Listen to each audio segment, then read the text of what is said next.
Hello student. तो मैं फिर रहा हूँ और मैं आप लोगों के लिए आज इलेक्ट्रिसिटी के चैप्टर की दूसरी वीडियो लेके आया हूँ। और इस वीडियो में हम कवर अप करेंगे दो इम्पोर्टेंट टॉपिक जो कि हैं इलेक्ट्रिक पोटेंशियल और इलेक्ट्रिक करंट, और उनसे इम्पोर्टेंट कुछ बातें।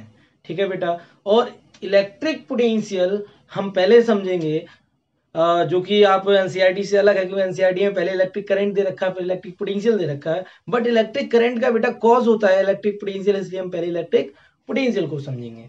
अब इलेक्ट्रिक पोटेंशियल को बेटा समझने के लिए आपको सबसे पहले समझना पड़ेगा कि इलेक्ट्रिक फील्ड क्या होता है।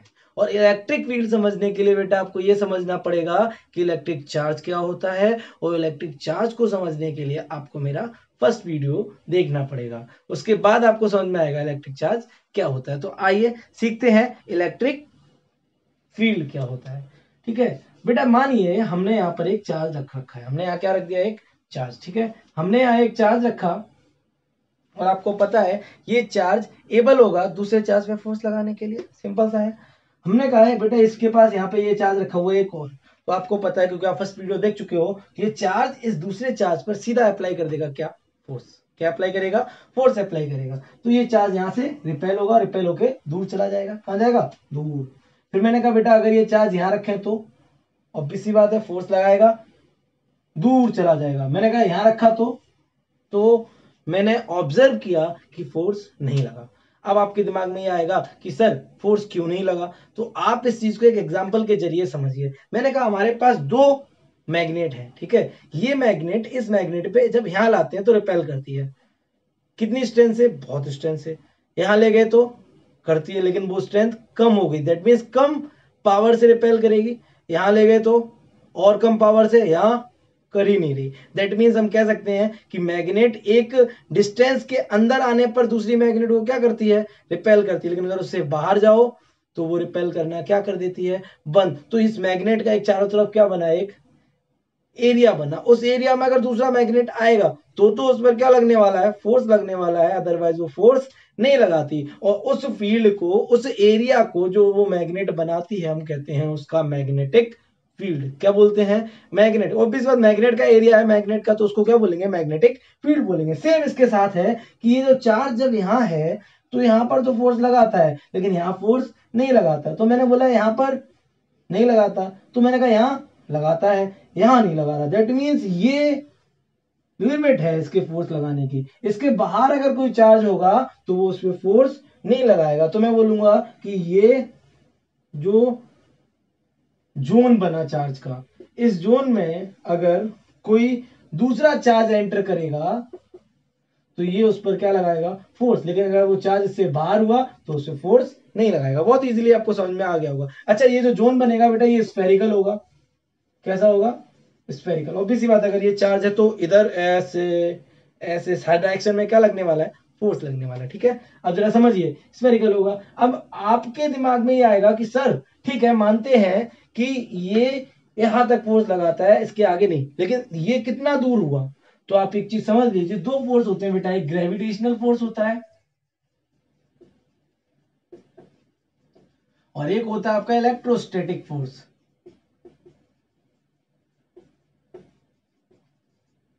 समझना बेटा, एक होता है ग्रेविटेशनल फोर्स और एक होता है आपका इलेक्ट्रोस्टैटिक फोर्स। ये दोनों ही फोर्स आपके लॉन्ग रेंज फोर्स होते हैं। क्या होते हैं बेटा? Long range force. ग्रेविटेशन का तो बेटा आपको पता है लॉन्ग रेंज फोर्स होता है, क्योंकि आपको पता है सन कहाँ है हमसे? लाइट ईयर्स दूर है बहुत सारी। तो हम पर सन तब भी हमारी अर्थ पे क्या लगा रहा है? फोर्स लगा रहा है। तो आपको पता है लॉन्ग रेंज फोर्स हुआ। सेम इलेक्ट्रोस्टैटिक फोर्स भी लॉन्ग रेंज फोर्स होता है और इसकी रेंज ऑलमोस्ट होती है 10⁻18 मीटर। आप इसे मजाक में ना लें, 10⁻18 मीटर बहुत बड़ी वैल्यू है। ओके बेटा, 10⁻18 मीटर का मतलब होता है बेटा 000 कितना? 18 मीटर। ठीक है, इतनी अपनी अर्थ की रेडियस नहीं होती, रेडियस भी 10⁻6 में आ जाती है। ठीक, तो ये आपका है इलेक्ट्रिक फील्ड। क्या क्या केस समझे आप? इस इलेक्ट्रिक फील्ड के अंदर अगर कोई चार्ज आएगा तो क्या एक्सपीरियंस करेगा? फोर्स एक्सपीरियंस करेगा। ठीक है, अब एक चीज समझिए, इस फील्ड के अंदर कितने पॉइंट हैं? गिन पाएंगे आप? एक तो इतना बड़ा रेडियस, इस रेडियस का एक स्फीयर, उस स्फीयर के अंदर कितने पॉइंट्स होंगे? आप नहीं सोच सकते। इनफाइनाइट पॉइंट्स होंगे, उन इनफाइनाइट पॉइंट्स की बेटा एक कैरेक्टर होता है।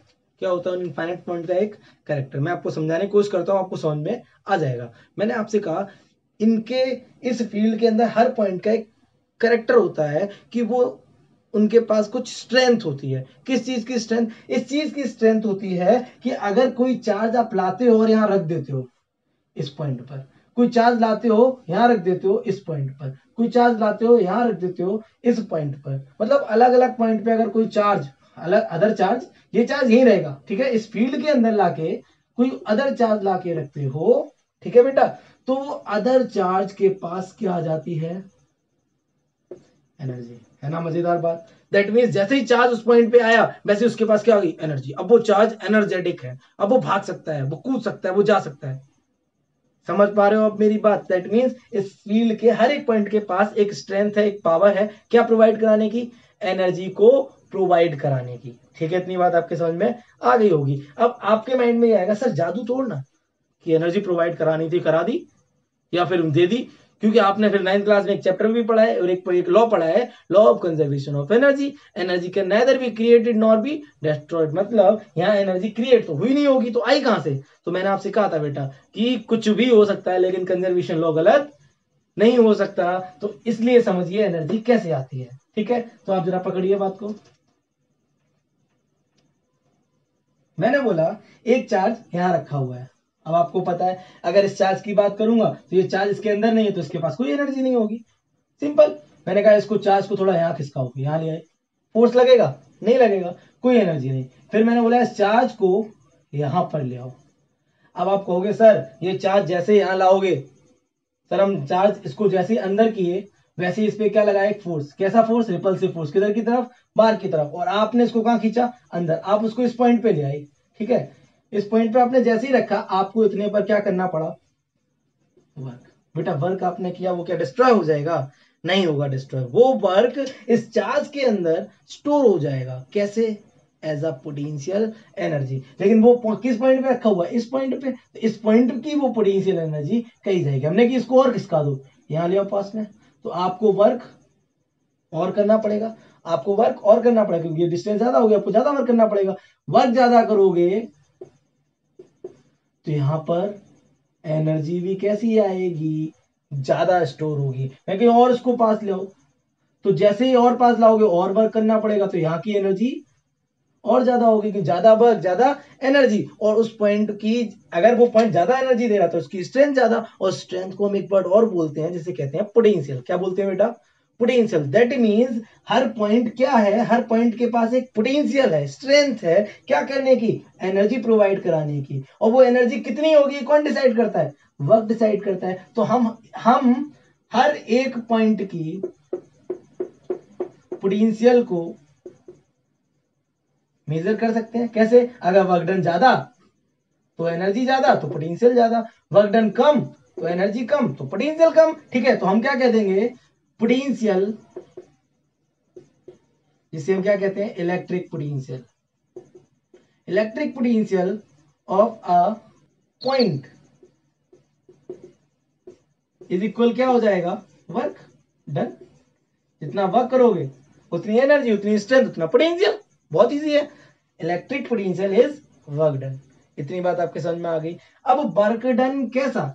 तो अब आप समझिए, हमने कहा जैसे, फिर से समझने की कोशिश करना, हमने कहा जैसे ये फील्ड के बाहर है, यहां से हमने 10 कूलम चार्ज लिया, और ये भी कितने कूलम का चार्ज है?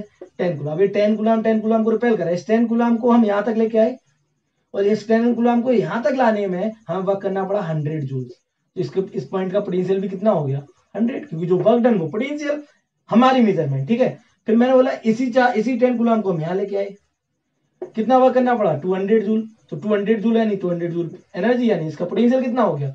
200 जूल हो गया। ठीक है, अब मेरी एक बात समझिए, इसका पोटेंशियल कैसा है? ज्यादा। इसका पोटेंशियल कैसा है? कम। समझ में भी आता है, क्योंकि ये इस चार्ज के पास में है तो ज्यादा पोटेंशियल होगा, वर्क ज्यादा करना पड़ेगा, ज्यादा एनर्जी से इसको धक्का मारेगा। और ये इसके दूर है तो, ये इसके दूर है तो कम, ये इसके पास में आया तो कम वर्क करना पड़ेगा, कम पोटेंशियल होगा। अब जरा समझिए मेरी बात। मैंने कहा यहां से आप सेम चार्ज 10 कूलम ला रहे थे, 10 कूलम तो आपको ये अलग दिख रहा है। मैंने कहा आप यहां से 20 कूलम लेके आइए, यहां से यहां, तो आपको पता है यहां ऑटोमेटिकली कितना वर्क हो जाएगा? 200 जूल। रीजन? ज्यादा चार्ज है, ज्यादा चार्जेस की वजह फोर्स भी कैसा लगेगा, ज्यादा, तो वर्क भी कैसा करना पड़ जाएगा, ज्यादा करना पड़ जाएगा इतनी सी डिस्टेंस में। तो यहाँ पर भी वर्क कितना करना पड़ेगा 200 जूल, और यहाँ पर भी वर्क कितना हुआ 200 जूल। दैट मीन इस पॉइंट का पोटेंशियल भी 200 और इस पॉइंट का पोटेंशियल भी 200। आप समझ पा रहे हो मेरी बात। लेकिन ऐसा हो नहीं सकता, क्योंकि ये पॉइंट चार्ज के पास में तो उसका पोटेंशियल ज्यादा होना चाहिए, ये पॉइंट चार्ज से दूर है तो उसका पोटेंशियल कम होना चाहिए।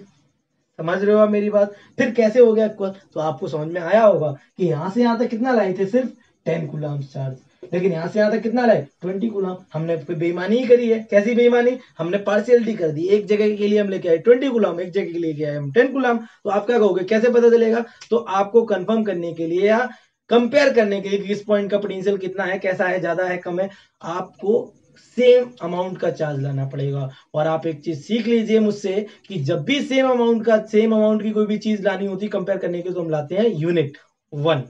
कितना लाते हैं बेटा 1। तो हम यहां से कितना कूलम लाएंगे 1 कूलम। कितना लाएंगे 1 कूलम। तो जैसे ही 1 कूलम लाओगे तो 1 कूलम लाओगे, 10 कूलम को लाने में 100 जूल, तो 1 कूलम को लाने में 10 जूल। तो इस पॉइंट का पोटेंशियल कितना 10। इस 1 कूलम को यहां लाओगे तो 200 जूल, तो 10 कूलम को 200, तो 1 कूलम को 20 जूल। पोटेंशियल कितना 20। तो मेजरमेंट क्या बनी कि आप 1 कूलम चार्ज को, अगर आपको कंपेयर करना तो 1 कूलम चार्ज को उठाइए और लेके आइए कहां पर, इलेक्ट्रिक फील्ड के अंदर उस पॉइंट तक। तो जितना वर्क करना पड़ता है वो उस पॉइंट का क्या हो गया पोटेंशियल। अच्छा, अगर ज्यादा अमाउंट का चार्ज लाओगे तो पोटेंशियल होगा नहीं क्या, तो भी होगा। लेकिन मेजरमेंट हमने कितने से बनाई 1 कूलम से। अगर उस टाइम पे कोई कहते था 10 कूलम चार्ज लाना है तो मेजरमेंट किससे बनती 10 कूलम से। लेकिन आपको पता है कंपेयर करने के लिए हम कितना लेते हैं हमेशा यूनिट। ठीक है, इसे हम कहते हैं इलेक्ट्रिक पोटेंशियल। तो बस ये याद रखना, work done on unit positive charge. ये बात और जुड़ गई क्योंकि आपको पता है, वरना पार्शियलिटी हो जाएगी तो हम दो अलग अलग पॉइंट के पोटेंशियल कैसे दिखने लगेंगे, एक जैसे। तो हमने क्या बनाई डेफिनेशन, जरा समझिए। हमने डेफिनेशन बनाई, जरा पकड़ने की कोशिश करना आप लोग, कि एक इलेक्ट्रिक फील्ड के अंदर किसी पॉइंट का इलेक्ट्रिक पोटेंशियल, किसी पॉइंट का इलेक्ट्रिक पोटेंशियल क्या होता है, वो होता है वर्क डन। वर्क डन किस पर 1 कूलम चार्ज पर। कहां से लाने में, इलेक्ट्रिक फील्ड के बाहर से उस पॉइंट तक लाने में। कितना कूलम 1 कूलम, और उसके बाद क्या लगेगा वर्क डन। उसी वर्क डन को क्या कहते हैं, उस पॉइंट का पोटेंशियल। तो डेफिनेशन क्या बनी, तो डेफिनेशन हमारी बनी, electric potential is defined as the work done in bringing a unit positive charge from outside of the electric field to that point. लेकिन आपको पता है ये आउटसाइड कितना दूर है 10 टू द पावर 18 मीटर, और ये कितना होगा 1 और 2 मीटर। तो आप समझ पा रहे हो बेटा मेरी बात, ये 2 मीटर और ये कितना 10 टू द 18 मीटर। तो कितनी दूर से ला रहे हैं, तो हम कहेंगे बहुत दूर से ला रहे हैं, और बहुत दूर को हम क्या बोलते हैं इन्फिनिटी। तो इस डेफिनेशन में एक छोटा चेंज होता है, then electric potential at a point inside the electric field is defined as the work done on a unit charge in bringing it from the infinity to that point. उम्मीद है आपकी बात समझ में आ गई होगी। तो फॉर्मूला क्या बना, अगर आप क्यू कूलम चार्ज को लेके आते हो तो आप वर्क करते हो कितना W। क्यू कूलम चार्ज को इंफिनिटी से उस पॉइंट तक लाने में वर्क कितना करना पड़ा W। तो 1 कूलम को लाने में कितना करना पड़ेगा W अपॉन क्यू, और 1 कूलम पर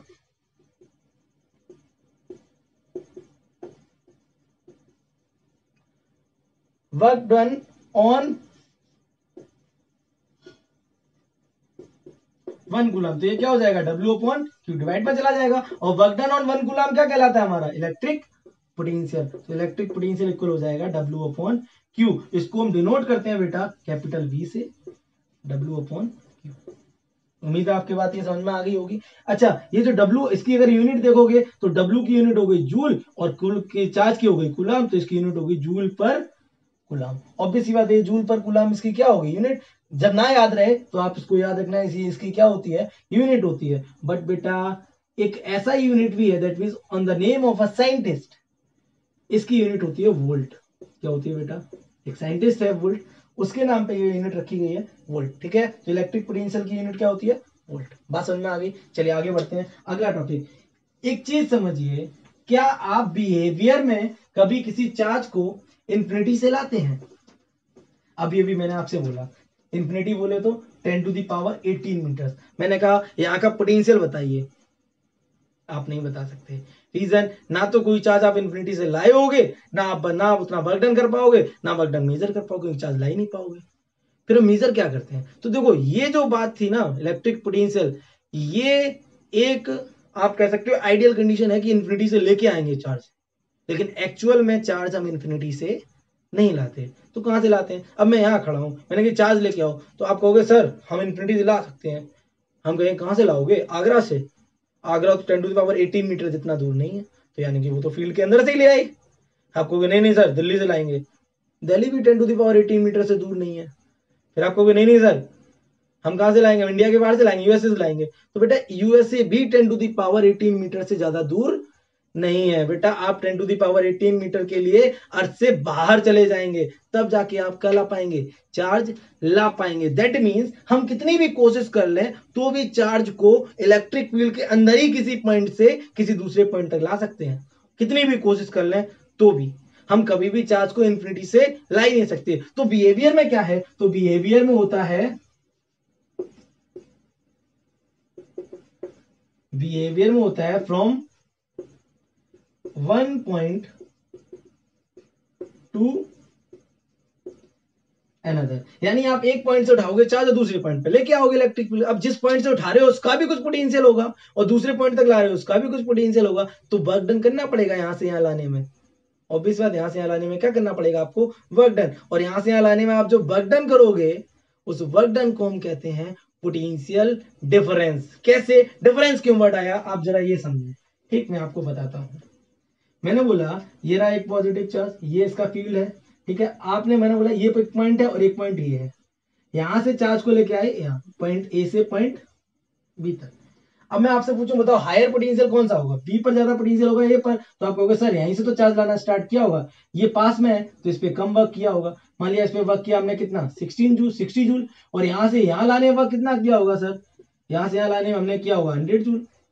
ठीक, तो यहां से यहां तक का 60 जूल और यहां से यहां तक का 100 जूल, तो यहां से यहां तक का कितना रहा होगा? तो यहां से यहां तक 40 जूल ही तो किया होगा। तो यहां से यहां तक लाने का वर्क डन कितना होगा बेटा? 40 जूल। तो ये 40 जूल हो गया इज द वर्क डन। और अगर आप ध्यान से देखें तो इस पॉइंट का पोटेंशियल कितना है? 1 कूलम को लेके आए, 60 जूल का मतलब 60 वोल्ट, 100 जूल का मतलब 100 वोल्ट। इसका पोटेंशियल 100 वोल्ट, इसका पोटेंशियल 60 वोल्ट, इसका 100, तो डिफरेंस भी कितना आया? 40 वोल्ट। तो ये एक्चुअल में क्या है? Potential difference. लेकिन हमें दिख क्या रहा है? Work done. किस पॉइंट से? इस पॉइंट से इस पॉइंट तक ले जाने का। यानी हमें क्या समझ में आया? जब आप एक पॉइंट से दूसरे पॉइंट पे चार्ज लेके जाते हो तो आपको करना पड़ता है वर्क, और वर्क कितना करना पड़ता है? उन दोनों पॉइंट्स के पोटेंशियल्स के डिफरेंस के equal. That means there is a potential difference which is equal to the work done on unit charge. ठीक है, तो ये डेफिनेशन क्या बनेगी? ये डेफिनेशन बनेगी, और ये बनी क्या? ये है क्या? क्वांटिटी, क्वांटिटी हो जाएगी पीडी। पीडी, पीडी बोले तो potential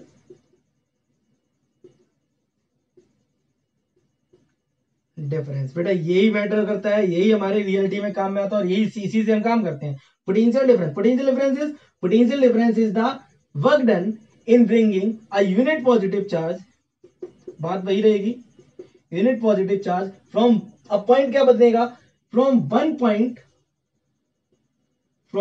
point two the another point inside the electric field.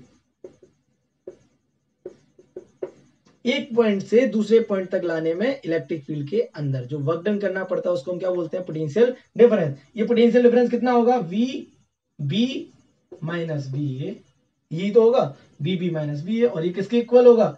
W upon Q, क्योंकि क्यू कूलम को लाने में वर्क करना पड़ा डब्ल्यू, तो 1 कूलम को लाने में डब्ल्यू अपॉन क्यू, और 1 यूनिट चार्ज पे जो फोर्स लगता है उसी का फॉर्मूला कैसा रहेगा? W upon Q. Same voltage और यूनिट भी क्या रहेगी? सेम रहेगी। रीजन, मैंने आपसे कहा 10 मीटर पर सेकंड में से 5 मीटर पर सेकंड माइनस करो, क्या बचेगा? तो ऑब्वियस बात 5 मीटर पर सेकंड, यूनिट चेंज नहीं होती। तो इसे आप समझ गए होंगे। तो पोटेंशियल डिफरेंस क्या हो गया? एक सब सीक्वेंस हो गया किसका? इलेक्ट्रिक पोटेंशियल का ही। एक्चुअल में पोटेंशियल डिफरेंस का सब सीक्वेंस है कौन? Electric potential. ठीक है, आइए आगे आगे चलते हैं। अब मैं आपसे बोल रहा था कि इलेक्ट्रिक पोटेंशियल पहले क्यों पढ़ेंगे। इलेक्ट्रिक पोटेंशियल पहले पढ़ने का बेटा रीजन यही रहा क्योंकि अब आप समझ पाओगे कि इलेक्ट्रिक करंट क्या होता है। मैंने बोला बेटा यहाँ एक चार्ज है, क्या है, चार्ज, ठीक है बेटा। अब इस चार्ज को चलना पड़ेगा। अब चार्ज चलेगा कब, तो इसके लिए आपको पता होने चाहिए कंडक्टर्स एंड इंसुलेटर्स का कॉन्सेप्ट। देखिए इलेक्ट्रॉनिक्स में हमने मटेरियल्स को 3 पार्ट में डिवाइड कर रखा है। एक होते हैं कंडक्टर्स, एक होते हैं इंसुलेटर्स और एक होते हैं सेमीकंडक्टर। एक चौथा और होता है जिसे हम कहते हैं सुपर कंडक्टर। अभी समझिए, मैं उसको बाद में बता दूंगा। पहली चीज कंडक्टर। कंडक्टर क्या होते हैं आप जरा समझिए। कंडक्टर्स वो होते हैं जो अपने अंदर से चार्जेस को मूव करने के लिए अलाउ कर देते हैं कि जाओ, हम तुम्हें जाने देते हैं। इंसुलेटर्स वो होते हैं जो अपने अंदर से चार्जेस को मूव करने नहीं देते, ठीक है। और सेमीकंडक्टर क्या होता है, मॉडरेट, ना तो कंडक्टर्स होते हैं पूरी तरीके से और ना ही इंसुलेटर्स होते हैं। अब बात आप मेरी जरा समझिए, कंडक्टर्स चार्ज को अलाउ करेंगे अपने अंदर से जाने के लिए, तो चार्ज क्या बाहर से आएगा, हाँ बिल्कुल बाहर से आ भी सकता है और वो जाने भी देगा। चार्ज बाहर से कैसे आएगा आप जरा समझिए। एक्चुअल में चार्ज बाहर से नहीं आता। अगर चार्ज बाहर से आता होता तो आप सोच सकते हैं इलेक्ट्रिसिटी कभी अच्छे से ट्रांसफर कर ही नहीं पाते हैं। तो होता क्या हो, जरा समझिए। हमने कहा हमारे हर मटेरियल में, दिस इज मटेरियल, क्या होता है, एटम। समझने की कोशिश करना बेटा मेरी बात, ठीक है, ठीक है। ये एटम है, ठीक। ये एटम के अंदर क्या होगा, न्यूक्लियस होगा। न्यूक्लियस में प्रोटॉन न्यूट्रॉन होंगे और यहाँ पे इलेक्ट्रॉन्स होंगे। ऑब्वियसली बात, सब में इलेक्ट्रॉन्स होंगे, सब में electrons electrons electron electrons electrons. अब आपको पता है न्यूक्लियस के चारों तरफ इलेक्ट्रॉन्स रोटेट करते हैं, रिवॉल्यूशन करते हैं। अब रोटेट भी करते हैं, ठीक है, रिवॉल्यूशन करते हैं। तो आपको पता है ये जो न्यूक्लियस होता है, क्योंकि प्रोटॉन होते हैं, वो इनको अट्रैक्ट करके रखता है सेंटर की तरफ, बोले तो न्यूक्लियस की तरफ।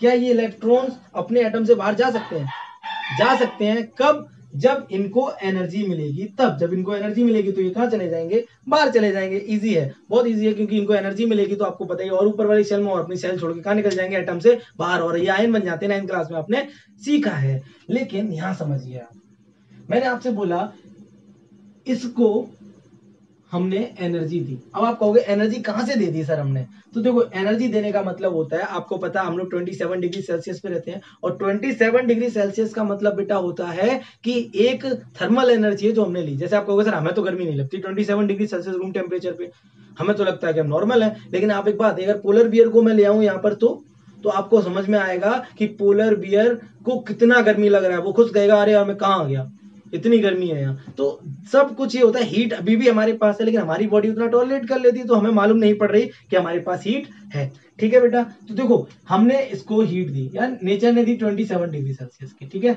आपने इसको 27 डिग्री सेल्सियस की हीट दी या नेचर ने दी, तो इस इलेक्ट्रॉन को एनर्जी मिली।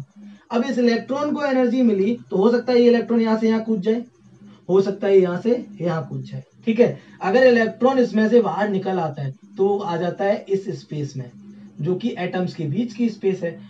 यहां से भी निकल आया, यहां से भी निकल आया, यहां से भी निकल आया, यहां से भी निकल आया। अब मैंने कहा ये जो इलेक्ट्रॉन्स निकल आए हैं, ये जो इलेक्ट्रॉन एटम से बाहर निकल आए हैं, इन इलेक्ट्रॉन्स का क्या होगा, तो हम कहेंगे ये एटम्स, क्योंकि ये इलेक्ट्रॉन एटम से बाहर निकल आए हैं तो ये एटम्स की बाउंडेशन में नहीं रहे। अब तो ये क्या, तो ये एटम्स के बीच में भाग सकते हैं, इधर उधर टेढ़े मेढ़े एड़े मेढ़े हर तरफ भाग सकते हैं, बिल्कुल भागेंगे, क्यों नहीं भागेंगे, बिल्कुल भागेंगे। तो ये रैंडम भागने लगते हैं, कोई इधर जा रहा है, कोई इधर जा रहा है, कोई उधर जा रहा है, कोई उधर जा रहा है, ठीक है। तो ये इलेक्ट्रॉन्स दौड़ने लगते हैं, लेकिन इनके पास कम से कम ये इलेक्ट्रॉन्स बोले तो चार्जेस है, तो इनको बोलते हैं फ्री इलेक्ट्रॉन्स। क्या बोलते हैं बेटा, फ्री इलेक्ट्रॉन्स। तो बेटा ये फ्री इलेक्ट्रॉन्स क्यों है, ये फ्री इलेक्ट्रॉन्स इसलिए है क्योंकि ये न्यूक्लियस के बाउंडेशन में नहीं है, ठीक। तो देखो कुछ मटेरियल्स ऐसे होते हैं जो इस 27 डिग्री सेल्सियस की हीट लेके इलेक्ट्रॉन को बाहर जाने देते हैं, क्योंकि उनको एनर्जी कम चाहिए होती है बाहर जाने के लिए। लेकिन कुछ मटेरियल ऐसे भी होते हैं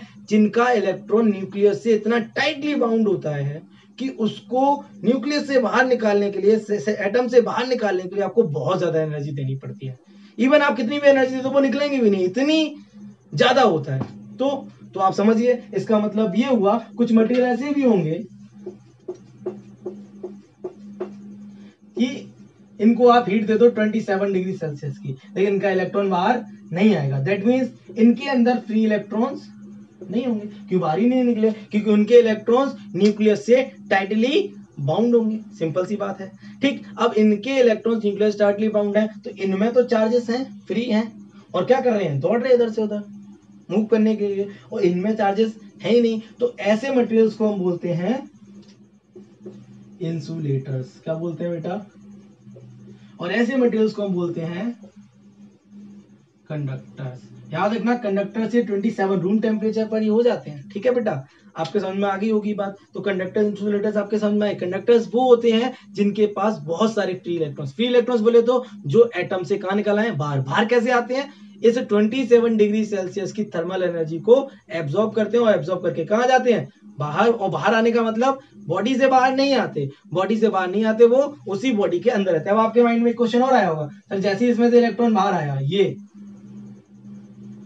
तो सर इस पे पॉजिटिव चार्ज आ गया होगा। लेकिन बेटा हाँ ठीक है, एटम पर पॉजिटिव आया होगा, लेकिन इस ओवरऑल बॉडी पे कितना रहेगा? जीरो। रीजन ये, क्योंकि अगर इस पे पॉजिटिव आए तो एक इलेक्ट्रॉन का नेगेटिव भी तो इसके अंदर है, और एक दूसरे को न्यूट्रलाइज करेंगे, और रहेगा कितना? जीरो, यानी बॉडी चार्ज नहीं होती। ठीक है, इतनी बात समझ में आ गई होगी आपके। ठीक, अब एक बात बताइए, इंपॉर्टेंट बात और इंटरेस्टिंग बात।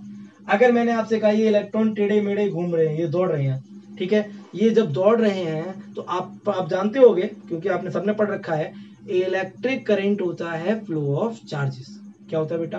Flow of charges. अगर चार्ज मूव करता है, अगर चार्ज क्या करता है? मूव करता है, तो चार्ज के मूव करने से ही क्या बनता है? Electric current. तो यहां पर ये चार्जेस क्या कर रहे हैं? इलेक्ट्रिक करंट, इलेक्ट्रॉन से चार्जेस है, मूव कर रहा है, तो करंट बनेगा।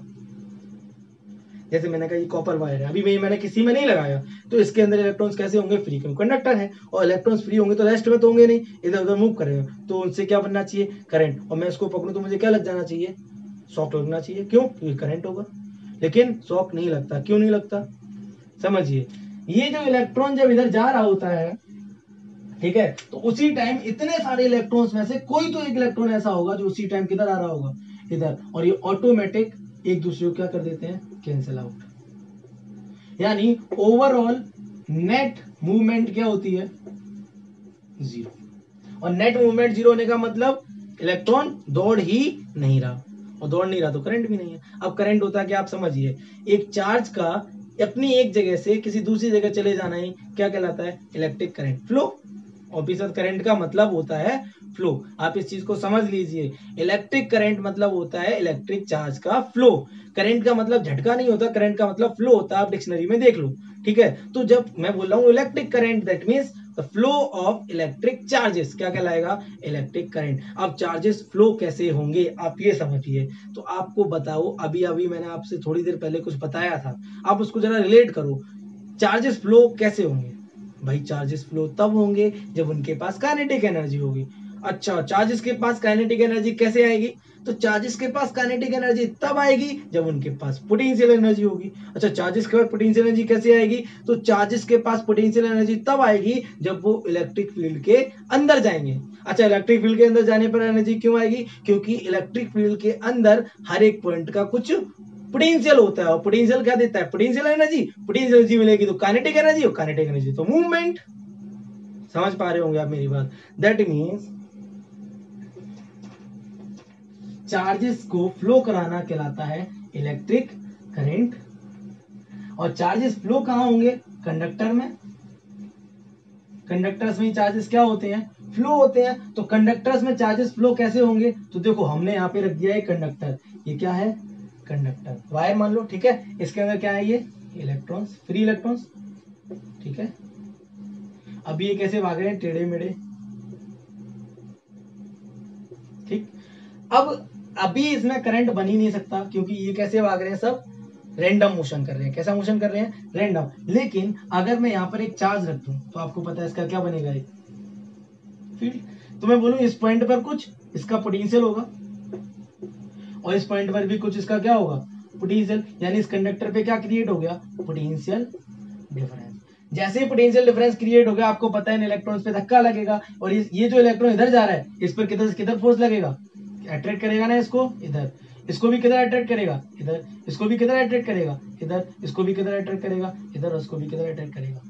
ऑब्वियसली अभी जो सारे इलेक्ट्रॉन्स रैंडम भाग रहे थे इस चार्ज के रखते ही, दैट मींस पोटेंशियल डिफरेंस के लगते ही एक सिंगल डायरेक्शन में दौड़ने लगे। अब मुझे आप बताइए कि अभी भी नेट मूवमेंट जीरो रहेगी क्या? नहीं रहेगी। रीजन, क्योंकि अब चार्जेस पर एक डायरेक्शन में फोर्स लग रहा, तो अब ये नेट मूवमेंट जीरो नहीं रहेगी और अंदर के चार्जेस क्या करेंगे? मूव करेंगे। और जब चार्जेस मूव करेंगे तो क्या बनाएंगे? Electric current. That means electric current is the flow of electric charges. और यहाँ कौन फ्लो हो रहा है? इलेक्ट्रॉन। और इलेक्ट्रॉन के पास क्या होता है? Charge. That means the flow of electric charge electric current. That means the current constitutes. Current बन गया। अब करंट बना कब? जब हमने क्या लगाया? Potential difference. आपकी बात समझ में आ गई होगी, ठीक है। पोटेंशियल डिफरेंस लगाते ही क्या बन गया? इलेक्ट्रिक करंट बन गया। तो अब आपके क्या समझ में आया? मुझे ये एक बात समझिए, जब हमने इसको नहीं लगाया था तो इलेक्ट्रॉन जब दौड़ रहा था रैंडम, तो उसकी स्पीड होती है 10⁵ मीटर पर सेकेंड होती है। जैसे ही आपने ये रखा है, इस पे क्या लगाए? फोर्स। और फोर्स का मतलब होता है एक्सीलरेशन, और एक्सीलरेशन का मतलब होता है चेंज इन स्पीड। फिर समझिए, पहले इसकी स्पीड कितनी थी? 10⁵ मीटर पर सेकेंड, जिसको थर्मल वेलोसिटी बोलते हैं। फिर जब इस पर ये चार्ज रख दिया तो इस पे क्या लगा? फोर्स। और 9th क्लास में सीखा फोर्स का मतलब एक्सीलरेशन, और एक्सीलरेशन का मतलब चेंज इन स्पीड। तो इसकी स्पीड में चेंज आता है और ये स्पीड हो जाती है 1 मिलीमीटर पर सेकेंड की।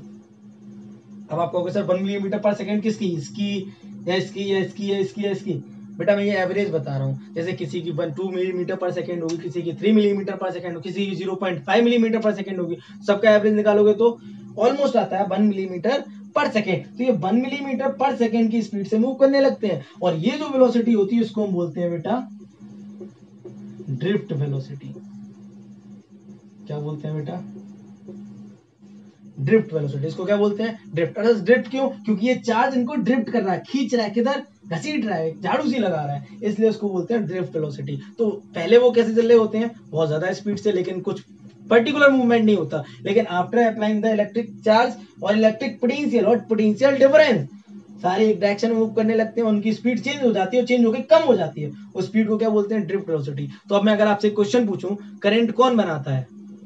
वो बड़ी वाली वेलोसिटी या छोटी वाली वेलोसिटी? Drift velocity. तो आप कहोगे ड्रिफ्ट वेलोसिटी करंट बनाती है। बात समझ में आई? क्यों? ड्रिफ्ट वेलोसिटी सिस्टमैटिक होती है, ड्रिफ्ट वेलोसिटी यूनिडायरेक्शनल होती है, एक डायरेक्शन में चलती है। इतनी बात आपके समझ में आ गई। तो करंट कैसे बनता है ये तो आप समझ गए। किसके अंदर? कंडक्टर। ये बेटा ये जो मैंने बनाया है इसको आप मान सकते हो कि ये कॉपर वायर है। हाँ, सिलिंड्रिकली तो होता है सब ऐसा मोटा सा कॉपर वायर। ठीक, अब जरा मेरी बात आप समझिए। हमने कहा ये एक कंडक्टर, एक कॉपर वायर मान लिया, और एक ये कंडक्टर। मैंने कहा इसमें भी चार्जेस जा रहे, मैंने कहा इसमें भी चार्जेस जा रहे।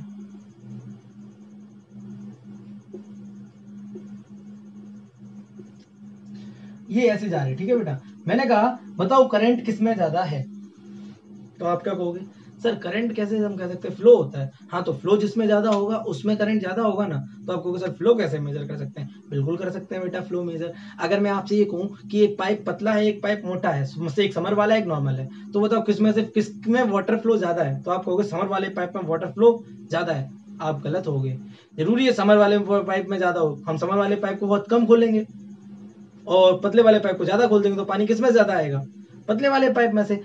तो एक्चुअल मेजरमेंट क्या होनी चाहिए कि सर हम देख लेंगे कि किसमें वाटर ज्यादा निकल रहा है कंपैरेटिवली। अब कंपेयर कैसे करना पड़ेगा? आप कंपेयर करने के लिए क्या देखोगे? आप एक काम कर सकते हो, एक बाल्टी ले सकते हो, उसको 10 सेकंड तक चलाओ, उसको 10 सेकंड, जिसमें जो बाल्टी जल्दी भर दे उसका फ्लो ज्यादा।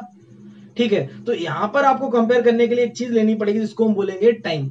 यहाँ टाइम मैटर करता है बेटा। यहाँ टाइम ये बताता है कि किसमें फ्लो ज्यादा है और किसमें फ्लो कम है, और ये टाइम ही बताएगा कि किसका करंट कम, किसका करंट ज्यादा। जैसे हमने कि बेटा बताना इसका, इसमें करंट ज्यादा है, इसमें, तो हमने कि यहाँ पर एक आदमी खड़ा कर दो, एक आदमी यहाँ खड़ा कर दो, और इसको देखने दो। यहाँ से ये देखेगा यहाँ से कितना चार्ज जाता है। ठीक, इसने देखा, किसने? इसने। और इसने देखा, इसने कहा 1 2 गए, 3 गए, 6, इसने कहा 6। इसने गिना, इसने भी गिना 6। इसने कहा कितने चार्जेस गए? मैंने इससे पूछा, इसने बोला 6 चार्जेस गए। इससे पूछा, इसने बोला 6 चार्जेस गए। हमने करंट सेम है इसका मतलब, लेकिन करंट बेटा सेम नहीं है। आप खुद देखो यहाँ पर 6 चार्जेस गए कितने टाइम में? पहले 2 गए, फिर 2 गए, फिर यानी 3 सेकेंड्स में गए। यहाँ से कितने सेकंड लगे, 2 सेकंड लगे। तो आप बताओ फ्लो किसमें ज्यादा है, तो आप कहोगे सर फ्लो इसमें ज्यादा, क्योंकि इसमें 2 सेकंड में 6 चार्जेस चलेंगे, इसमें 3 सेकंड्स में कितने गए, 6 चार्जेस। तो चार्जेस अकेला ये मैं बना नहीं सकता, ये कंफर्म नहीं कर सकता करंट किसमें ज्यादा है। तो हम कहेंगे क्या करना चाहिए, तो यहाँ पे कौन किसमें भेदभाव हो रहा है, टाइम में। इसमें 3 सेकंड लेके गिना, इसमें 2 सेकंड लेके गिना, तो हमने कहा बेटा सेम टाइम लेके गिनो, और सेम टाइम का मतलब होता है कंपेरेटिव टाइम, यानी कि 1। तो यूनिट टाइम लेके गिनवाएंगे तो हम बोलेंगे बेटा तुम भी 1 सेकंड के चार्जेस मेजर करो, तुम भी 1 सेकंड के चार्जेस मेजर करो। लेकिन जब ये 1 सेकंड का करेगा तो आपको पता है 3 सेकंड्स में कितने आ रहे हैं, 6। तो 1 सेकंड में कितने आएंगे, 2। यहाँ 2 सेकंड्स में कितने आ रहे हैं, 6। तो 1 सेकंड में कितने आएंगे, 3। तो यहाँ पर इसकी मेजरमेंट आगे सर 2 चल रहा है, यहाँ 3 चल रहा है। क्लियर हो गया, करंट किस में ज्यादा है, इस वाले में ज्यादा है। आप समझ गए होगे मेरी बात। तो इसका मतलब ये होगा मेजरमेंट क्या बनी, 1 सेकेंड में गुजरने वाला अमाउंट ऑफ चार्ज गिनी है। क्या गिनी है, 1 सेकेंड में कितना चार्ज ट्रांसफर हो रहा है, तभी आप कंपेयर कर पाओगे करंट किसमें ज्यादा किसमें कम। तो क्या बना, तो बना ये कि 1 सेकेंड में पास होने वाला अमाउंट ऑफ चार्ज गुजरेगा किसमें से, conductor through any cross section. अच्छा, एनी क्रॉस सेक्शन का बेटा मतलब, एनी क्रॉस सेक्शन होता है बेटा वायर का ये वाला एरिया, मोटा पा। तो अभी आपको बताया मैंने, मोटा पाइप और पतला पाइप और कह नहीं सकते किसमें करंट ज्यादा, ठीक है। Any cross section of the conductor, that means कि किस कंडक्टर में से कितने 1 सेकेंड में कितने चार्जेस पास हो रहे हैं, वो मेजरमेंट बन जाएगी इलेक्ट्रिक करंट की स्ट्रेंथ की, ठीक है। या इसको बोलेंगे rate of flow of charges. बात भैया आगे, रेट का मतलब ही होता है क्या, 1 सेकेंड में कितना फ्लो ऑफ चार्ज हुआ, उसको हम क्या बोलते हैं, इलेक्ट्रिक करंट। तो आप उम्मीद है इलेक्ट्रिक करंट, इसका यूनिट देख लो, फॉर्मूला कैसे बना। अगर टी सेकेंड्स में चार्ज गया कितना, क्यू, चार्ज कितना गया टी सेकेंड्स में, क्यू, तो 1 सेकेंड में कितना जाएगा, क्यू अपॉन टी। और क्यू अपॉन टी 1 सेकेंड का चार्ज हो, 1 सेकेंड के चार्ज को हम क्या बोलते हैं, इलेक्ट्रिक करंट। तो ये हो जाएगा आई के इक्वल, फॉर्मूला क्या बन गया, I is equal Q upon T.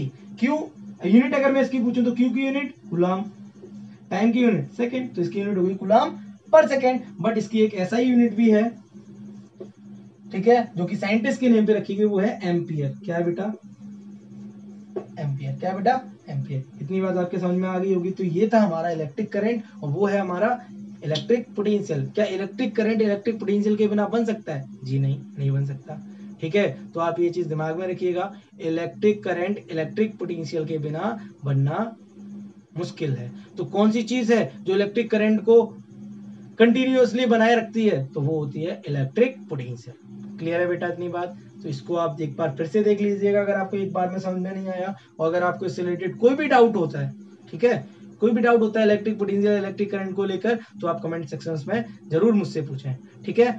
इसके लिए थैंक यू, और अगली वीडियो मैं जल्दी अपलोड करूंगा, जो कि आपकी होगी इलेक्ट्रिक पोटेंशियल और इलेक्ट्रिक करंट के मेजरमेंट करने वाली डिवाइसेस के ऊपर, कैसे वर्क करती हैं। ओके बेटा, थैंक यू सो मच।